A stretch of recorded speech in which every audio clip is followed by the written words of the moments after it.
everybody. Welcome to our weekly Wednesday webinar. I am so happy to have you here. Okay, let's do a little bit of housekeeping. First of all, you absolutely can use the chat. Make sure that if you are chatting, you go ahead and make that out to everybody and not just attendees and hosts. That would be fantastic. And as we're going through today, we always have our incredible, extraordinary, awesome Robin Keeley. Say hello, Robin. Hello. Hello, Robin. Yay. So Robin takes a look at the chat. She's making sure that if there's information you need, she's there. I'll be doing that. Now, for those of you who maybe don't know who I am, I'm just going to introduce myself. I am your host, and my name is Cole Finley. That's me. I am the principal owner and founder of Finley RE Coaching and Consulting, and I'm also a business performance and transformational coach and trainer. I've been a realtor since 2009. I actually started managing real estate companies in 2012, and I've been coaching real estate agents since then. I'm an instructional designer. I've got over 25 years of experience as a course creator, trainer, and a coach. I'm also the chief architect of our 12 Weeks to Breakthrough training and coaching program now. I'm so excited because you guys know the best thing in the world, in my world, is on Wednesdays, the third Wednesday of the month, and we have our very favorite mortgage loan officer, but he's much more than that. He is on our education team here at Finley RE, and I want to share a little bit about him. He's our guest today. This is Mr. Jeff Quincy. And Jeff is with Fairway Independent Mortgage. He's a branch manager, and he's also one of the very top mortgage loan officers in the entire country with Fairway Independent Mortgage. He won't tell you that, but I absolutely will. So Jeff has built a successful mortgage business over the past 19 years by taking an educative approach to with his clients and his referral partners. Now, his entire mission is to show clients how they can create generational wealth through real estate and their prospective financing options. Now, although this approach takes more time in educating and explaining his options, it has proven to create lifetime clients and establishes him as a mortgage professional and not just an order taker. There's no way this man is an order taker. Jeff, hey, how are you, buddy? I'm doing great. How are you today, Cole? I am always wonderful when you're around, man. This is so great.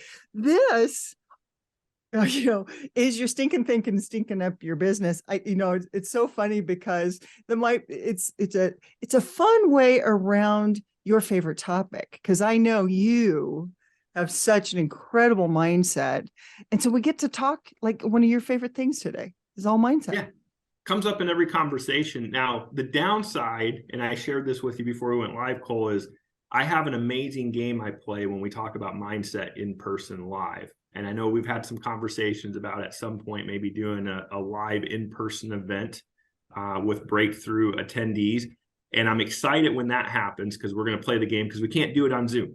So little teaser there for down the road when that happens. Just know if we put on a live event, you got to come because there's going to be a game we're going to play. We're going to have a lot of fun with it. So in the meantime, so much fun.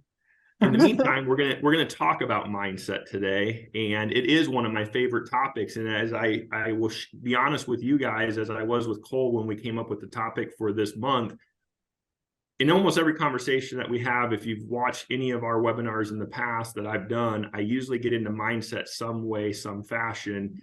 However, I've never presented on it.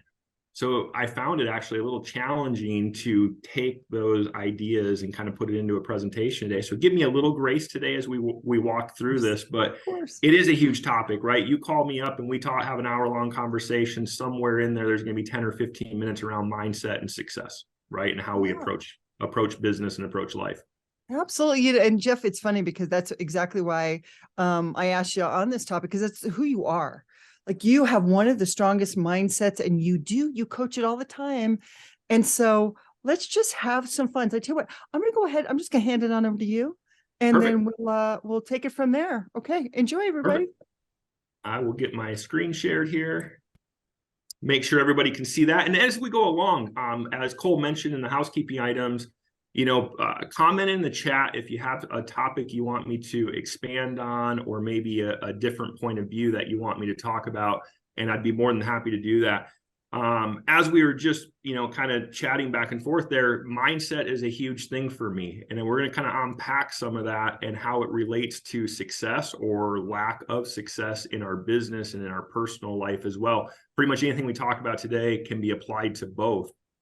And one thing I'll disclaim from the beginning is I'm not a psychologist. I'm not a licensed therapist when it comes to this. I love psychology in college. It's probably the only subject other than math and accounting that I was good at and thrived with, right? Like things like Pavlov's dog's theory with ringing the bell with a piece of meat and eventually they salivate without the bell present. Like that just intrigues me when you think about how powerful the mind is. So that background, as well as just 20 years of dealing with and working with clients and real estate agents and navigating some very emotional times, as well as some professional and professional development. I've gone through personal development classes. So some of what you're going to see today is stuff that I've learned through that I'm going to share with you guys. And if we get started here, so as you know, every time I do a webinar, I always like to kind of set the foundation, lay the foundation of what we're going to talk about today. And just some key points here is win-win. Everything I do in business is win-win. You're like, well, Jeff, this isn't business.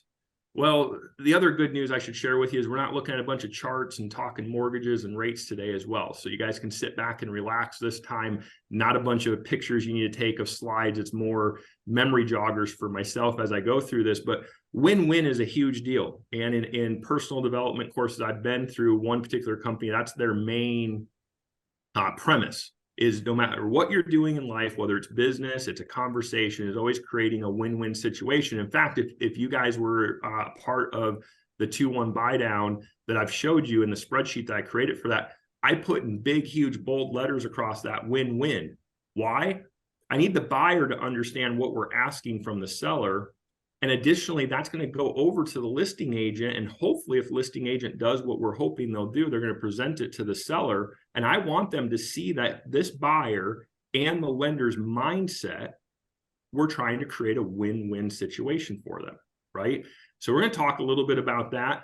Another thing that I've gained over the years is to think is to create. And I'll just grab right here on my desk, this pen, right there. This pen could not have been created if it wasn't first a thought in somebody's head, right? How does that relate to business? Well, we'll talk about that a little bit today. Also, self-talk, self-sabotage. We'll go into that a little bit, right? We're our biggest critics. People will prop us up all around us. And I've talked about this maybe once or twice on previous webinars, is we'll surround ourselves with yes people that tell us what we want to hear. And instead, what we should be seeking out is surrounding ourselves with friends, colleagues, partners that are willing to be open and honest with us and give us the feedback we actually need to hear in order to progress in life, progress in business, right? So kind of take note of that. Like, who's around you? Like when you say you're upset about something, does that person just jump on your bandwagon right away, or they take a step back, pause, hear you out, and then say, you know what, Cole, have you thought about it from their perspective? Or have you thought about it from this angle?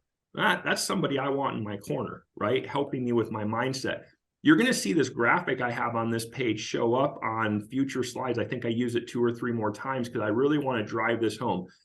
Anytime we talk about building business and building business success, we talk about taking action, right? 99% of all conversation is got to take action. Without action, there won't be results, which won't have any success behind it. But truly, it starts way back here with attitude. Our attitude influences our behavior. Our behavior then moves us into action, which then that action can produce success. Now, we'll talk about this in a little bit. Not all action is good, right? It's got to be the right action. But what's controllable here is our attitude and action. Behavior and success are byproducts of those two things that we can control. So this is going to be a great reminder. I think it's going to be a good reminder If there is one thing you grab from my slides, is print this off, put it in your office, put it on your computer, and just always remind yourself, if you're doing any one of these three without this right attitude, you're probably headed in the wrong direction of where you intended. So let's dive in here. Cole never knows what I'm going to talk about. She doesn't know what I'm bringing to the table. And she did her 1-minute video this morning. And I just laughed when I saw it on mute on Facebook, the 4 levels of competency. And that was not planned, right? I want to let everybody know that was so not planned, just because that was a conversation I was having with somebody. And then all of a sudden, like, I swear you and I were in this space, Jeff. So I sorry, I had to laugh. I just had to jump in and go, that was hilarious. It's crazy how the universe works that way, right? So 4 levels of competency, and there's a few people that have tried to take credit for this. I did a lot of research on it, and it's something in some personal development courses I went through, this was taught to me. Noel Birch back in the 1970s was the original creator from everything that I could find. But level 1 is we all start at, and I'll use the example as we work through this of riding a bike, okay? When we're born and we're a baby, unconscious incompetence. What does that mean? Is we don't know what we don't know. So if you're a baby, you're a 1-year-old, you don't know that you don't know how to ride a bike. You don't even know that riding a bike is a thing, okay? So I use that. You can correlate this to anything in our lives. I know Cole on her video today talked about as an adult, but this is something that the easiest way is riding a bike, driving a car. So then you get conscious, you move to conscious incompetent. So now you're a 6-year-old, you see all the kids riding the bike around the neighborhood. You're aware that you could ride a bike, but you're not proficient at it. You never tried it. Right? I don't know about you, but I can still remember one of the first times I jumped on a bike, it ended with me hitting a tree dead on, right? Like, wow, where was my mind at that I couldn't turn the handlebars? So you're aware that we can go ride a bike, but you don't have the skill set to do it. From there, we move to conscious competence, okay? So we know we can ride a bike. We've now practiced it, and we have some level of skill where we can go do it, but I might run into a tree because I haven't mastered it yet. And then as we get older, we move into unconsciously competent, which means I can now ride a bike without thinking about it. But let me ask you this. When's the last time you drove the same route to work from your house to work and didn't realize until like trip number 3,000 that there was a billboard sitting there? This is what we're talking about. You're on autopilot. Your mind is on autopilot while you're driving that car because you don't have to think about it to drive. And I wanted to start with this because we need some awareness around where are we at? There's nothing wrong with being in any one of these. However, with the lack of awareness of where we're at in the process, we may not accurately choose what we need to move forward, right? If you're a real estate agent and you have mastered your state contract, that's something you probably don't need training on. You don't need to go to a class for. You don't need time spent on that unless new forms come out, right?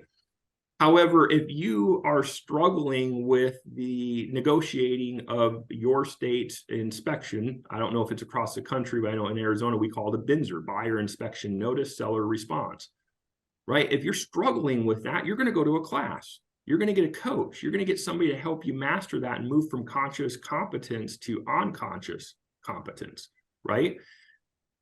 One thing we don't talk about when we talk about this topic is it's very valuable for us to know in our own day-to-day life where we're at in each area. But do we ever stop and think about where our clients and who we're talking to, where are they at? Is it reasonable to assume that any buyer you come across that's never bought a house is probably somewhere here, right? They are completely aware that they're inexperienced and have no skill in buying a house, and they're relying on you, right? Do they move over here after that first house? Yeah, they have a little bit of skill. They got to see how that worked firsthand. They got to see how the negotiating worked in the contract. And at some point, they might buy 5, 6, 7 homes. And luckily, if they're working with, one of us on this call, somebody who's very experienced, takes an educational approach, they bought enough homes, they can probably buy and sell a home with you as their agent, not really put much thought into it, right? But think a little bit about the negotiating terms that come across, but other than that, they know exactly how it's going to work. I think it's hugely valuable, and it's missed by a lot of people, is we have to take a step back and realize that we might be here in our profession and we may be working with people who are here. And if we recognize that, I think we could all agree that we will approach and work with that client differently. So that's why I wanted to share this today, because that conscious, subconscious, unconscious, all of that is very important in how our mind works. Now, did you know I was going to make this slide saying that the brain weighed 8 pounds? Why? Because of Jerry Maguire, right? You guys remember the kid in the back of the seat? Jerry, do you know the human head weighs 8 pounds? I forgot he said head and not brain. I did a little research.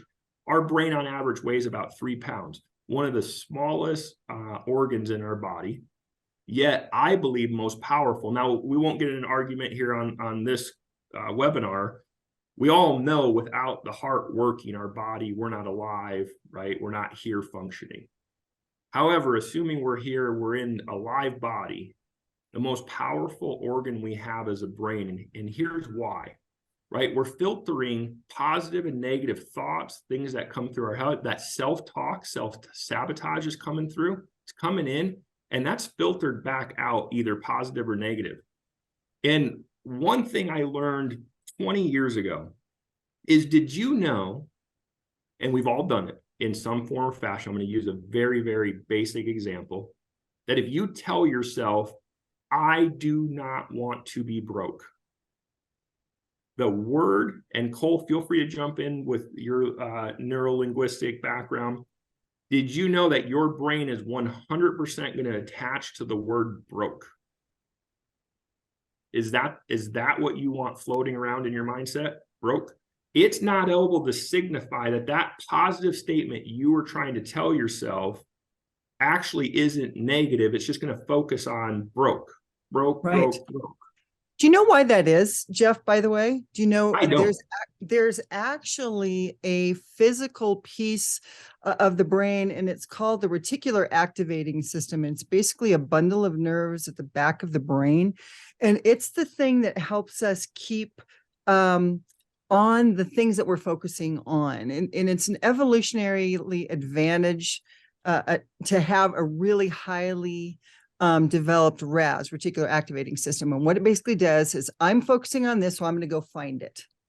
Okay, I'm focusing on this so I can go find it. We have so much information coming in at us at any given time, and we simply can't process it all. So the RAS helps us focus. Now, what Jeff said is so true. If we focus on, I just don't want to be broke. I don't want to be broke. I'm just broke. You're going to keep, every time you talk about broke, you're going to find broke. Or you say, I am absolutely living in abundance. When we talk about really having fantastic affirmations, the reason we have the affirmation is to teach that RAS in our brain to focus on the things that we want, not to focus on the things that we lack. That's my 2 cents worth, Jeff. Scarcity mindset versus abundant mindset plays into that. And correct me if I'm wrong, Cole, but that RAS also is when you've never seen I'm going to use a bad example here, but you've never seen the Hyundai Palisade. And then you see one, you think you like it. And for the next 3 days, you see 50 of them on the freeway. Yep. Right. And it's only because that's now in your focus and you see it. They were always there. You just never saw it because it wasn't of interest to you. Absolutely. Yeah. Okay. So we have to be mindful of just how powerful our brain is and how controlling. In fact, I told you I had that game. I got a little exercise we can do right now with no participation or interaction. Where's your car parked?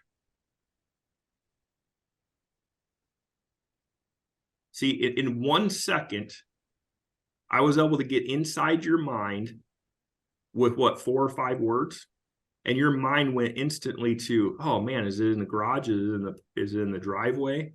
If you're at the office, did I park on the left side of the front door, the right side of the front door? That's how powerful the mind is. Now think about that with radio and TV in the office with 20, 30 other associates. We're processing all this information and it's not all good, right? So we got to be very, very conscious and aware of what we're letting in, right? And because we know that's coming out on the other end, right? We just saw that on the last graphic on the mindset. Attitude, behavior, action equals success. It's all funneling through.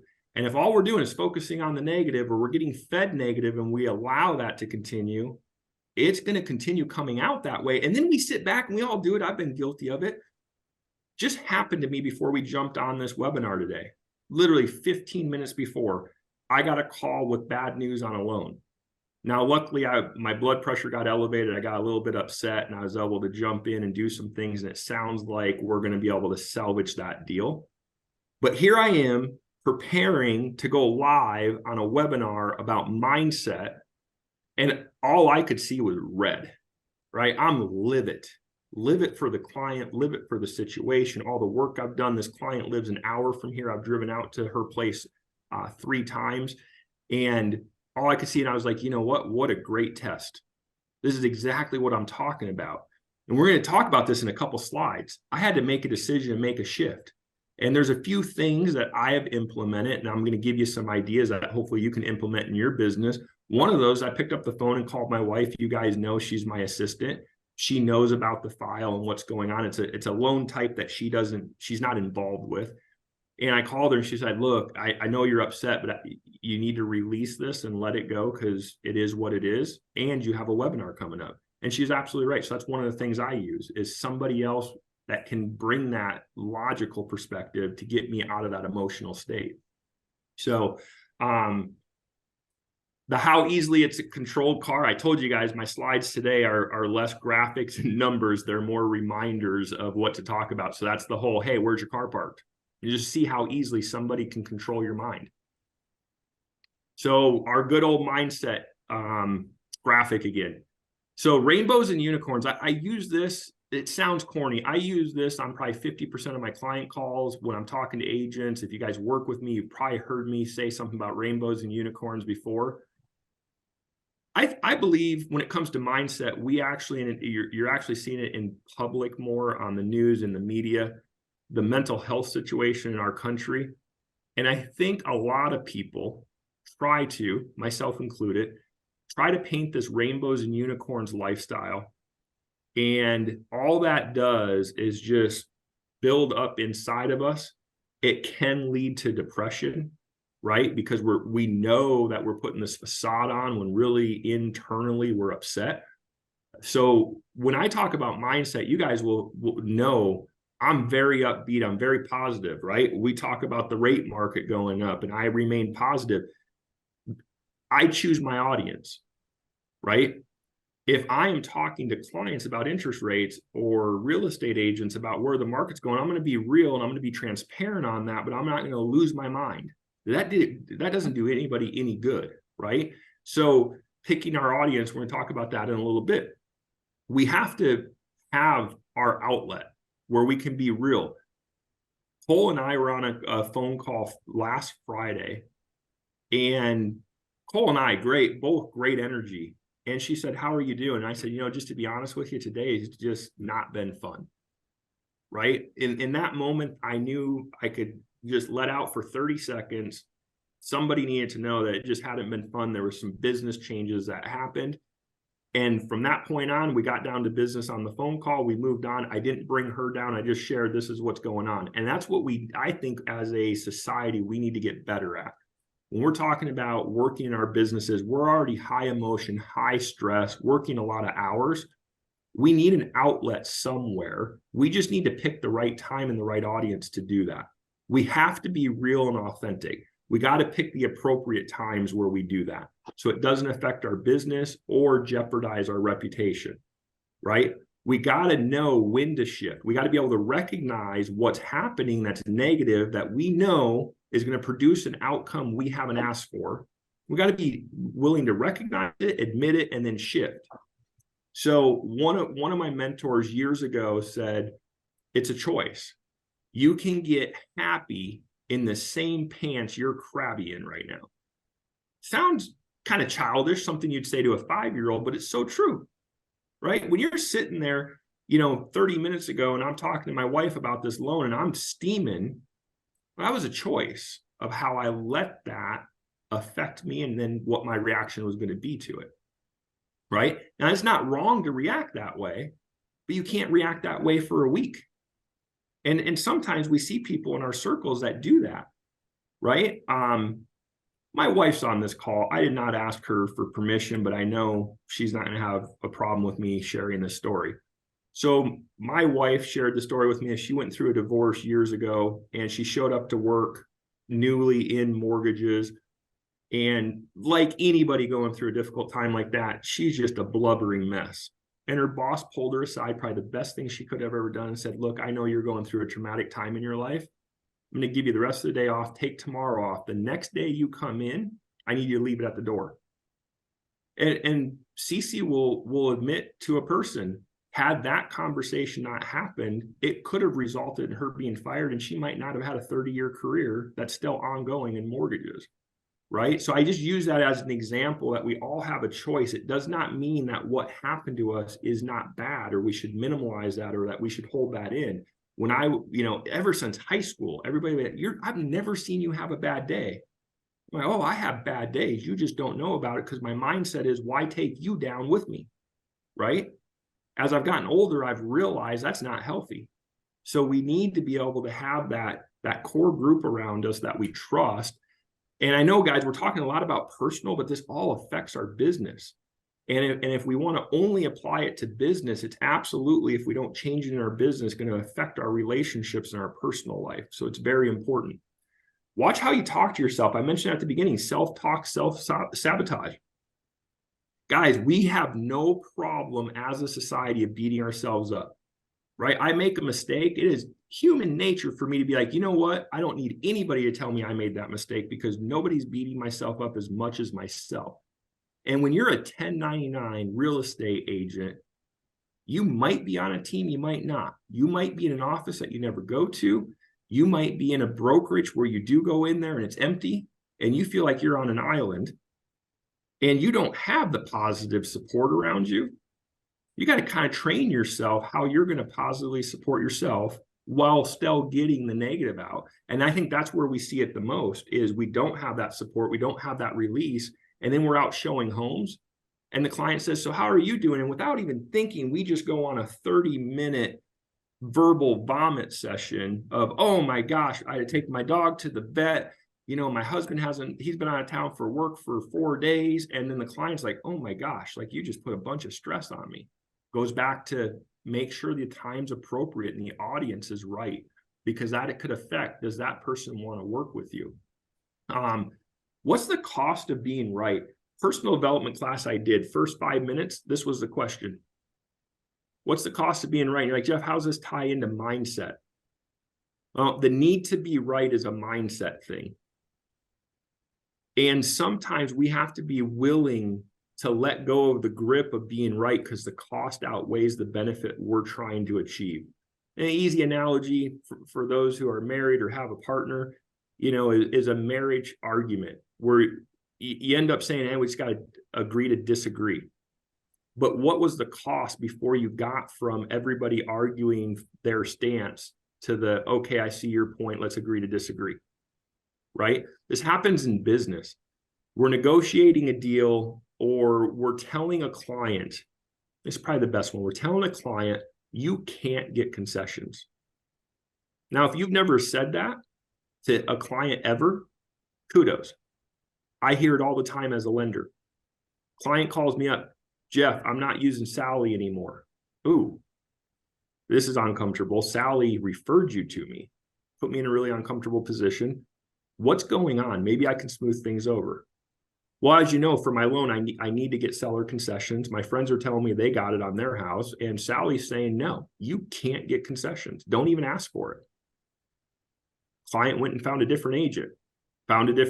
Closed on a house with concessions, right? So there's being right, and then there's speaking absolutes. Are there times when getting concessions can't happen? Sure. We just came out of a 2-year market of that. What's a response we could give that client? Hey, this isn't normal in this market right now. However, acting on your behalf, my professional opinion is we shouldn't ask. It's going to hurt your chances of getting this house. But if that's what you want to do, we're going to submit this offer with concessions. No, the result might be that we might not even hear back from the seller. And if we do, we're probably going to get countered. What you're doing is giving them positive reinforcement that if it happens that way, it's not an I'm right. It's simply them knowing, oh, wow, on their own. Okay, my agent knows what they're talking about, right? So start asking yourself that question when you're getting into arguments with friends, coworkers, clients. What is the cost right now for me to be right on this topic?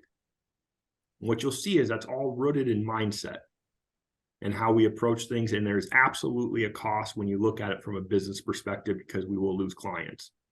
And my favorite saying, results often harsh, always fair. Okay. If we're not getting the results we want to start blaming, pointing fingers. Let's go back to where it all starts. How's our attitude showing up in that moment? Probably not good if that's what we're doing, playing a blame game. Instead, and let's replace this word here, success, with results. Instead, let's circle results and say, not the results I wanted. Let me go back to the beginning of the train and let's reconfigure this. Where was my attitude at? How'd that affect my behavior? And what action or inaction was I doing or not doing? Okay. Results, often harsh, always fair. I set a goal to go do 3 million and I do 1.5. I only have one person to blame. I look in the mirror. I can come up with 100 reasons and excuses why I didn't hit my goal, my volume goal, but I got the fair result for one of these 3 things I'd put in before we got to the result.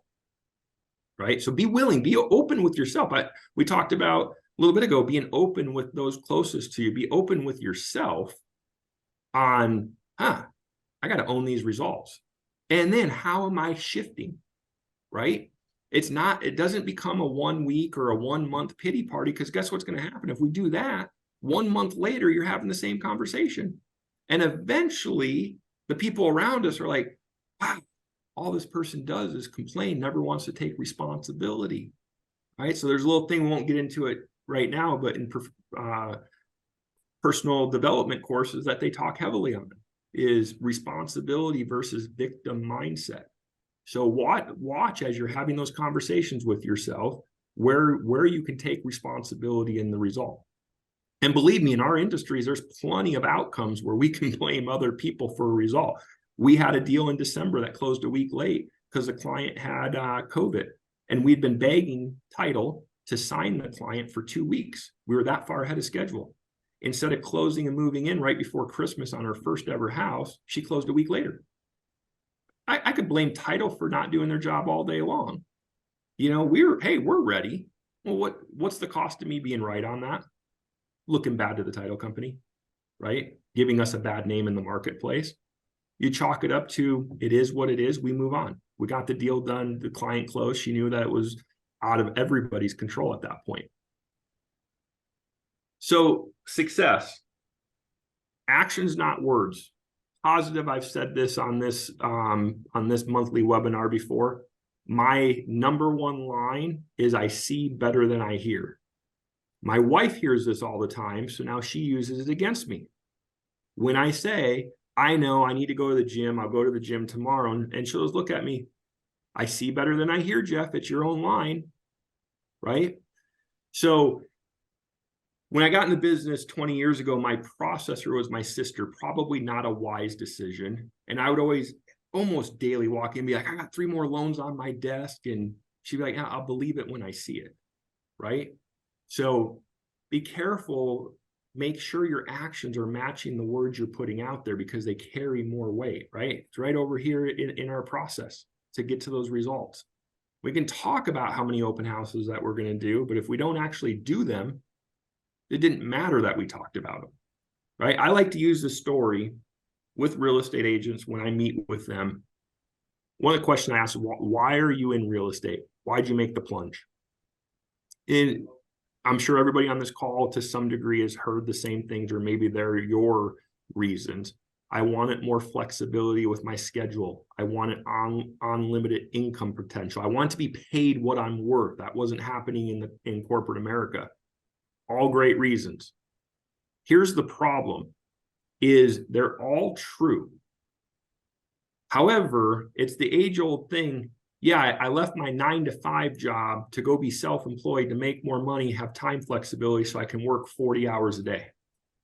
Right? That's the joke. I'm going to work 40 hours a day instead of 40 hours a week. And I know I'm guilty of that, right? I work harder, but I love the ability to have the freedom to make the level of income that I'm willing to put the effort in for.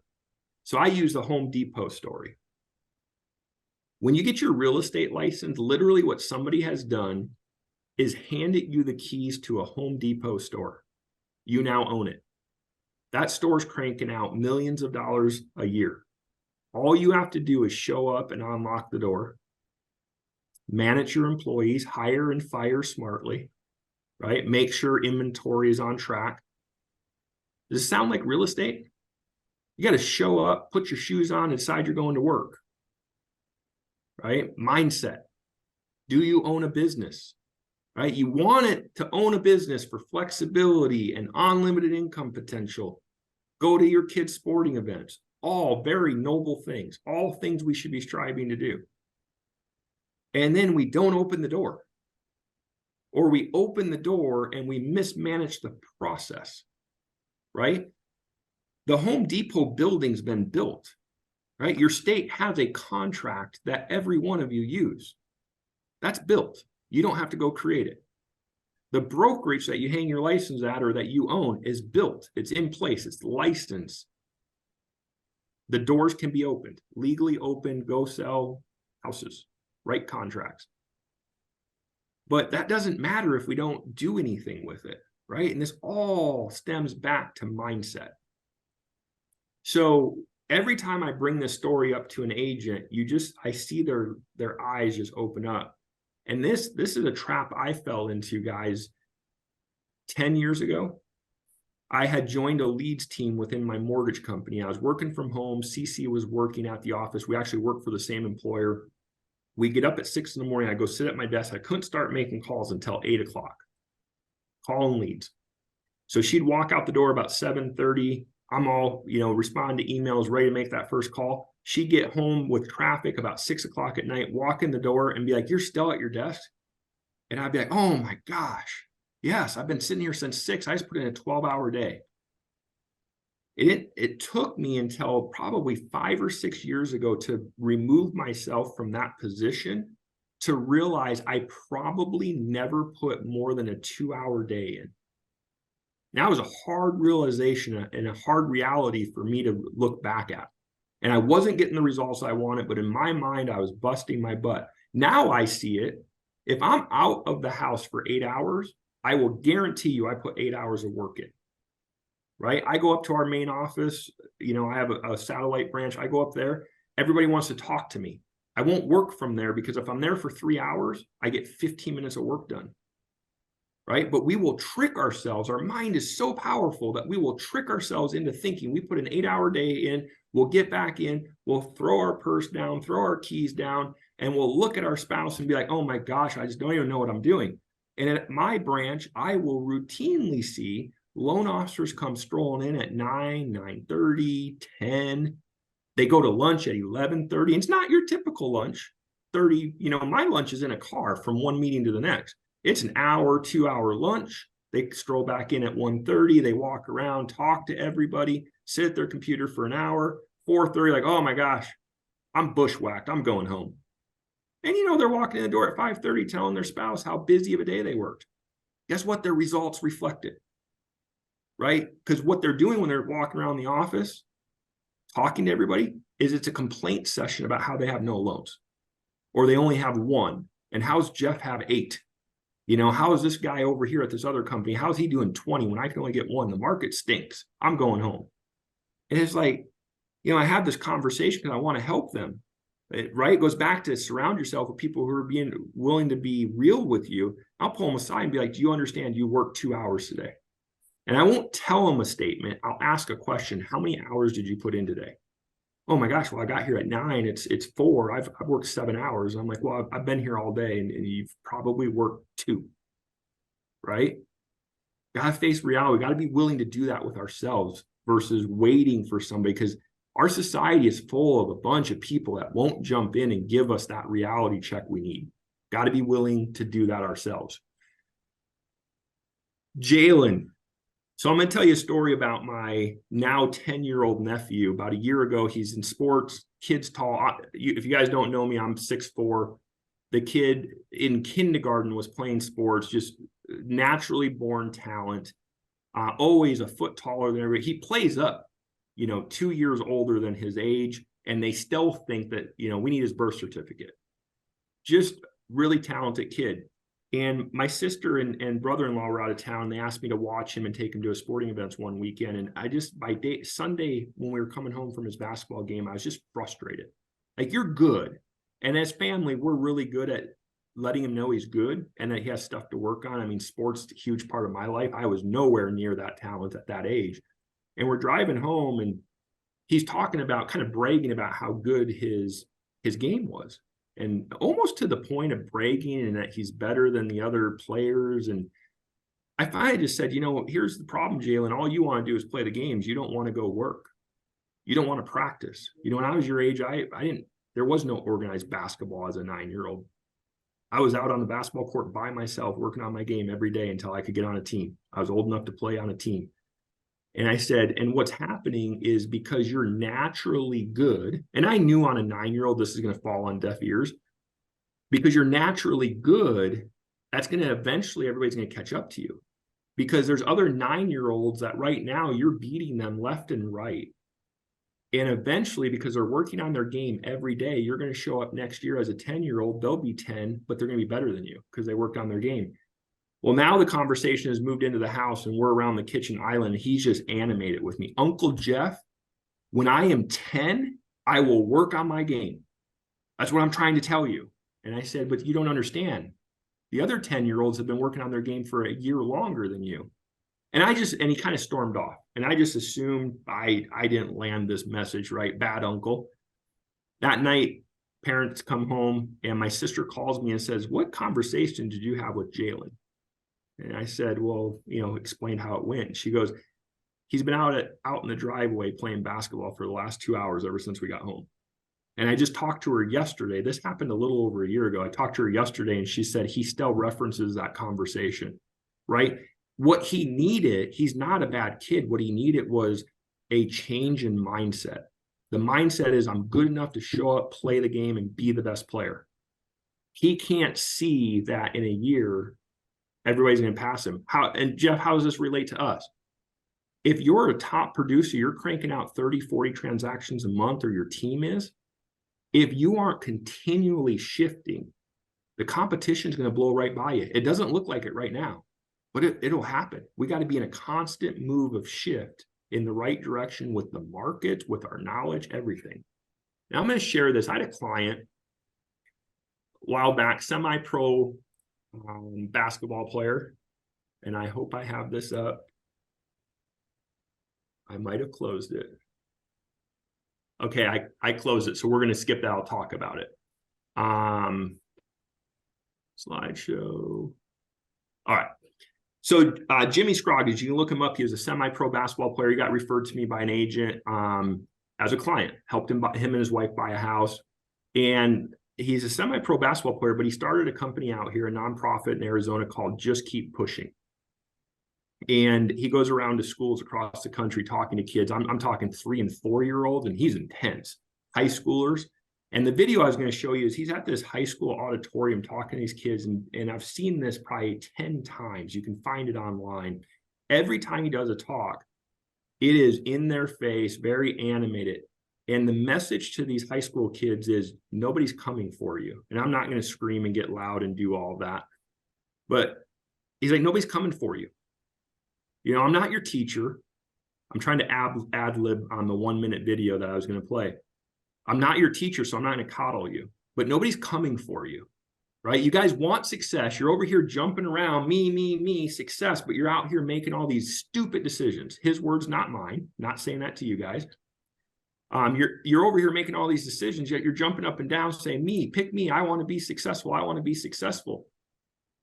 And he's like, and nobody's coming to make sure you're successful. Nobody's coming to rescue you from all these stupid decisions you're making. One day you're finally going to wake up and realize that you need to make different decisions. Now, that day can be tomorrow morning, or it can be when you're 40. You have a decision to make. And I just love his message because that's his whole life mission. He doesn't care who hates on him. He doesn't care. He's not trying to be friends with anybody. He's out right now trying to get rid of bullying in schools. Try to cut down on this teenage suicide that we're seeing, right? These are all mental things, right?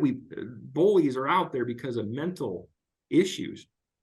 Suicide's happening because of the mental toll. Didn't expect to go there with this conversation today, but that's his whole life mission, is to get into these kids that the decision to be a bully and punch somebody in school isn't going to get you where you want to be. But yet on the other side, a guy like me shows up and you say, well, pick me. I want to be successful like you, yet your actions aren't matching what you want. So I think there's a huge message in there for us as adults, because that's still a daily struggle for us. It just looks different. He actually mentioned in the video I was going to show, he goes, I guarantee you there's every teacher in this building right now is dealing with struggles. The excuse, the struggles you're dealing with today that is making you lash out or act out, your teachers are having those same struggles, right? I think he said, like, they might have a grandmother who's sick. They might have lost a child. They're going through them. You just look at them as adults that have everything figured out. Well, guess what? I think we can all agree here to some degree, some level, there's always turmoil around us. How's our mindset working to keep us out of that? I'm going to go. It's coming up here. So how are you showing up for your clients and your partners? I put on the title of this one's What You're Song. We're going to get to a little fun here as I wrap up. How are you showing up for your clients and partners? Do a check-in. I would do this daily. If you don't want to do it daily, do it weekly. How did I show up for my clients this week? How did I show up for my vendors, my title rep, my home warranty, right? Like that closing that happened in December, that closed late. At really, I mean, you could blame it on title if they would have just listened to us, got them signed earlier, sure. If I pick up the phone and just go off on them, how am I showing up? Is that helping me the next deal I have with them? No, and it's not helping the client either, right? So some things to think about. Be human. I love this. We're human beings. We're not human doings. How are we being? We can talk about all the things we're doing. It means nothing. How are we being? How are we treating people around us? Right? I like to use this one. I had an agent years ago that was on a team and they set up all these parameters. You got to do this many calls. You got to, on these days. And this agent would always show up and be like, got my calls made and going home. And I forget, it was like 10 calls. And I just sat back and was like, that's a checklist. That's a task doer. Right? My team told me I need to make 10 calls. I made 10 calls. Let's measure conversations. Let's measure good conversations. Let's measure what turned into an appointment. Let's not make calls to check off a list.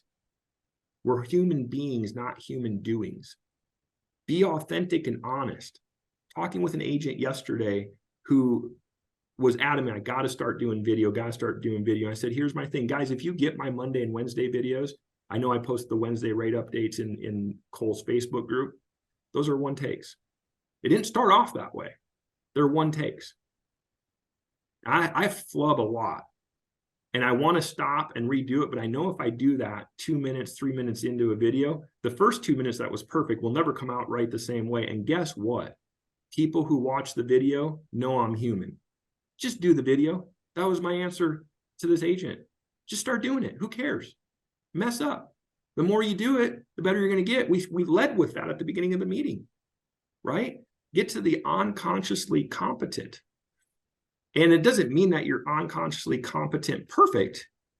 You just do it without thinking. And I said, when I mess up, I just keep talking. I correct it right there and I keep talking. And she laughed and she's like, you know what, Jeff, you're right. Whenever you're on the phone with somebody and you're like, hey, let's meet Monday. Oh, I mean Thursday. You don't hang up the phone. And I just laughed because it was the realization for her. Her mindset shifted. You could tell she's ready to do videos right in that moment because she's like, you're right. When I call somebody and I say, let's meet on Monday. Oh, I'm sorry, on Thursday, I don't hang up the phone and then call back and say, let's start over. I'm like, you just figured out your own solution, right? Go do the video. Go do the darn video. Be excited. I talk about this all the time. My number one job is to get clients excited and to get my real estate partners excited. There's a lot of emotional baggage in our industry. If you're wanting to make a good living, right? If you don't do any transactions, you're probably not dealing with a lot of emotional transactions. But if you want to make a good living and have a successful career, your number one job is not to sell houses, not to know how to write contracts. Your number one job is to be a hype person for your database. Hype. We had a little joke about this with Rob and Nicole at the beginning. I want to make sure I enunciate that. A little hype. Know your audience. Talked about this earlier.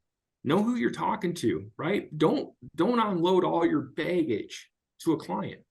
Right? If I'm having a stressful day, unfortunately, my wife will admit she usually takes that on, but I take hers on.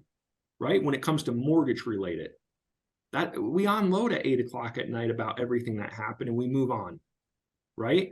I might sit in my loan officer assistant's office and be like, hey, this is what happened. I'm just, you understand me. You understand the side of the business. I got to unload. Got to get this off my shoulders. Can't hold it in anymore. And then shift quickly. Right? Shifting is a choice. We can stay in those crabby pants for days, weeks, months, or we can shift quickly into happy pants and be more comfortable and happy in our life. So here's what happened to me as I'm queuing this up, and sorry for all the changes here. The next slide is the last one, and we're done. I just want to play this video for just a few seconds. But before I do that, I want to share a story. So right before COVID, I am driving to downtown Phoenix. Remember this day like no, my wife doesn't know the story. If she's still on here, we'll talk about this tonight. I'm driving to downtown Phoenix to drop off tax returns to a client. It's probably 3 months before COVID. And downtown Phoenix, this drive was an hour. I'm having a bad day, probably having a bad month if I remember. Maybe even 6 months of just volume. I'm just not getting over like this. I was just hitting the ceiling I couldn't get past. And I remember driving. At this point, I've been in the business for 17 years. And I'm just down on my luck, driving by myself, the radio's on. And I remember saying to myself, Jeff, 17 years into this industry, how has it led to this lack of volume? The fact that you personally have to go drop off tax returns at somebody's house in downtown Phoenix. How'd you get here? I just remember thinking that, like I'm not near tears. Pull into the guy's house, drop off the tax returns, get back in my car, and I just sat there trying to hold back the tears, like stealth, same thought. Like, how is this happening, right? Huge mental position I'm in. And an agent I've worked with for over 15 years, good friend of mine, text pops up, and guys, if I could have videoed this as proof that this happened, because anytime I go to events or I hear people tell crazy like goosebump type stories, I always wonder if it's embellished, if it's true. I am sitting in front of this house and my phone goes off and it's a text from this agent. He can be a little needy sometimes, so my anxiety level goes up even a little bit higher, and I look at it and it's a link. And he said, hope you're having a good day. Well, I didn't know what the link was, but when I saw that message, right away, I'm like, no, I'm not. Maybe some choice words came to mind. Bad timing. And I clicked on the link, and this is what played. 4 minutes and 52 seconds.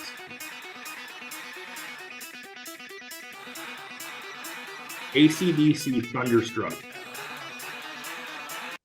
Now, as I get my slideshow back up, I'll finish that story. So that comes up I'm listening to it. Of course, it's AC/DC, so I crank it. I probably came close to blowing out some speakers. Now I'm not a guy, you can tell I don't, I'm bald. I don't crank my music often. And I cranked that song, put the car in drive, and took off for my hour drive back. And in that hour, I hit replay how many ever times 60 minutes divided by 452 is, roughly 12 times, cranked, and I'm sobbing. I'm just crying. And at that moment, that song became my trigger to shift me. If I jump in my car and it's been a bad day, AC/DC Thunderstruck is coming on. It gets cranked to the hilt. I got home. I'm done crying. And I called my buddy and I said, dude, you don't even know. That was my answer to his question. I said, but that song is exactly what I needed. If I'm having a bad day, that gets cranked up. My energy level goes up. I shift and I'm ready to go back. Let's get some loans. Let's help some clients. Let's help some agents make some money. So whether that's a song, a memory, a process you have to go through, figure out, my opinion is the biggest thing you can do from a mindset standpoint right now is figure out what that trigger needs to be for you. That's why this slide is titled, What's Your Song? What's that song you can go crank up, let some tears out, whatever you got to do, listen to it once, put it on replay 12 times and shift so that tomorrow doesn't have to be like today. Guys, that's all I have. Cole, I'll let you take it over. There's my contact information if anybody has any questions. Oh my gosh, Jeff. Thank you for sharing such a personal story like that too, Jeff. That is just so important because sometimes, people will look at someone like you and you go, wow, he's just amazing. He's so successful, all these things, but you're really human and your success has come from sometimes that vulnerability and then growing strong with that. And I absolutely love the Thunderstruck story. By the way, I'm going to tell on Steve for a second. He's my husband. So you guys need to go, just look up the song Soulful Strut. Soulful Strut. just play it. That's my Steve's song. So no, you got to go see it, man, and talk about the good mood. That's for sure. Hey, Jeff, you want to stop sharing and I'm going to go ahead and share. Sorry about that. Hey guys, so this has been so fun lately. We've had a lot of people asking a lot about our company, a lot about stuff. So and I don't know why I didn't share this before, but you guys have been asking for this. So I'm just going to share it. So this is our website. It's for Finley RE. So our main company is Finley RE. So this is going to tell you who we are, what's our philosophy, what programs do we have, who's our team. Like, you want to just know all the good stuff, please feel free to go here. You can either scan this QR code or go to www.finley-re.com.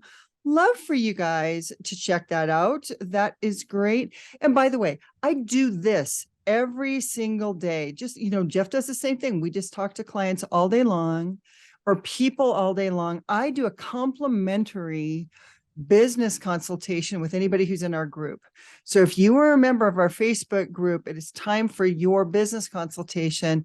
Would love to sit down with you on that. It is completely complimentary, does not cost you anything. We talk about your business, your goals, and I try to bring insight to you as far as what you can grow within your business. What are maybe some blind spots you have? You may not even realize that. I do that for anybody in our group. So feel free to go to just this QR code, or of course you can go to this website and we will make absolutely sure that we do that for you. By the way, if you are not a member of our Facebook group, or if you have a friend who wants to be part of our Facebook group, do me a favor, send them here. Just go to facebook.com/groups/breakthroughre. We would love to have them be a member of our group. Jeff, you're always so amazing. I love every single third Wednesday of the month when you are here. And you would never know that you have not taught this topic before. Obviously, you live and breathe it all the time. I appreciate the compliment. Appreciate it. But it's easier, right? Like, you guys make this a mission. People feel it.